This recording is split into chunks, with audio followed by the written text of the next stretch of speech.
Hi friends, നമുക്കിന്ന് വീട്ടിൽ തന്നെ നമുക്ക് കണ്ടൻസ്ഡ് മിൽക്ക് എങ്ങനെ തയ്യാറാക്കുന്നത് നോക്കിയാലോ.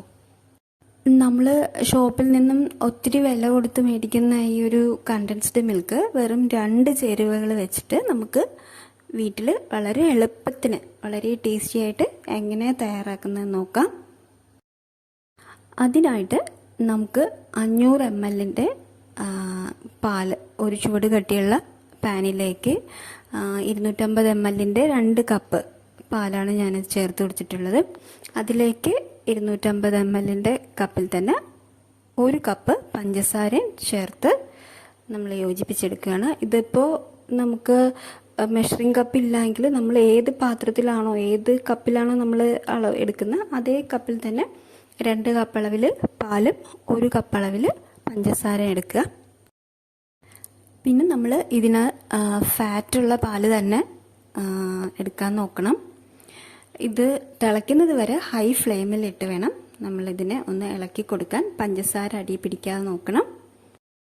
ഇനി ഇത് തിളച്ച് വരുമ്പോൾ ഇതിലേക്ക് നമുക്ക് 1/2 ടീസ്പൂൺ വാനില എസൻസും കൂടി ചേർത്തിട്ട് മീഡിയം ഫ്ലെയിമിലേക്ക് നമുക്ക് കുറച്ച് കൊടുക്കാം തീയൊന്ന്.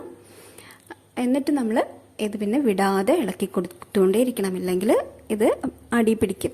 അപ്പോൾ നമ്മൾ ഇതിനെ കണ്ടിന്യൂസ് ആയിട്ട് ഇളക്കി കൊടുത്തുകൊണ്ടേ ഇരിക്കണം. മീഡിയം ഫ്ലെയിമിൽ തന്നെ, ഹൈ ഫ്ലെയിമിൽ ഇടരുത്.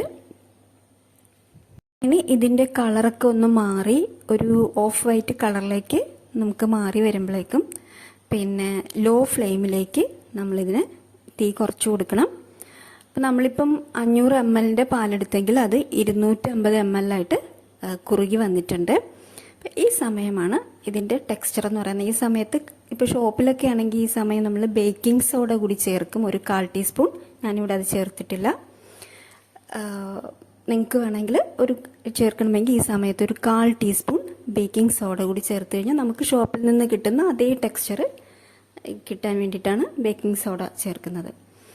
അപ്പോൾ ഈ ഒരു ടെക്സ്ചറിലാകുമ്പോഴേക്കും നമുക്ക് ഫ്ലെയിം ഓഫ് ചെയ്യാം.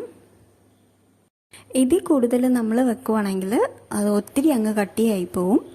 നമ്മളൊരു പാത്രത്തിലേക്ക് തണുക്കാൻ മാറ്റി വെച്ചിട്ട് തണുത്തതിന് ശേഷം നമുക്ക് ഒരു ഗ്ലാസ് ജാറിലേക്ക്, ഒട്ടും നനവില്ലാത്ത ഗ്ലാസ് ജാറിലേക്ക് ഒഴിച്ച് നമുക്ക് നല്ല എയർ ടൈറ്റായിട്ട് മൂടി വെച്ച് നമുക്ക് ഫ്രിഡ്ജിൽ സൂക്ഷിക്കാം. ഏതാണ്ട് ഒരു 1-2 മാസം നമുക്ക് കേടുകൂടാതെ ഫ്രിഡ്ജിൽ സൂക്ഷിച്ച് വെക്കാൻ പറ്റും. അപ്പോൾ ഇത് ചെയ്യാൻ എളുപ്പമല്ലേ? അപ്പോൾ ഇതാണ് ഹോം മെയ്ഡ് കണ്ടൻസ്ഡ് മിൽക്ക്. നമുക്ക് യാതൊരു പ്രിസർവേറ്റീവ് ഒന്നും ചേർക്കാതെ നമ്മൾ യൂസ് ചെയ്ത് തയ്യാറാക്കിയതെന്നാണ്. അപ്പോൾ എല്ലാവർക്കും ഇഷ്ടമായെങ്കിൽ ഫീഡ്ബാക്ക് അറിയിക്കണം.